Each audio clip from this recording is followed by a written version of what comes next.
Difficult conversation about the lasting impact of gun violence in our communities. Thank you for being here with me tonight. I'm Lorenzo Hall. So it's been just over a month since a 2-year-old was killed in Langley Park, Maryland, caught in the crossfire as two groups shot at each other. Well, today, police arrested a 6th suspect in his murder, a 17-year-old.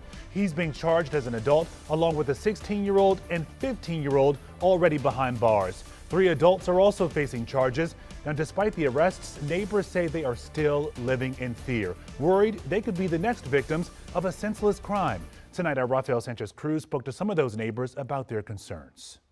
This is the 6th arrest in the death of 2-year-old Jeremy Poou-Caceres. Here in Langley Park, neighbors who witnessed the shooting say they're not surprised because they saw at least 6 people running from the scene. Tonight, a 17-year-old from Beltsville is in custody with no bond, facing first-degree murder charges for the death of 2-year-old Jeremy Poou-Caceres.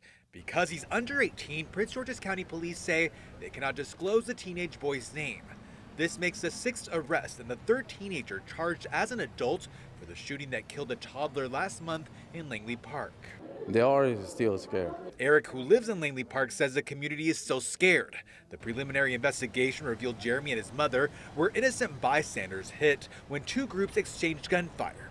Tonight, Eric brought his concerns directly to his council member, Juanica Fisher, who hosted a public safety event in Hyattsville. It's gotten a lot worse, a lot. So vandalism, crimes, carjackings, a lot worse. With tragedy, sometimes there's some positivity that comes out of it, and it's people being engaged. Fisher says the Langley Park community established a set of changes they would like to see following last month's tragedy. So some of the suggestions definitely has been wanting to see more robust community policing. They also want to see the installation of surveillance camera systems. Last year, Prince George's County Council approved a bill that requires apartments with more than 100 units to install 24-hour cameras around buildings. There was already legislation at the county last year around cameras at buildings, but kind of following up on the implementation and the reality of that.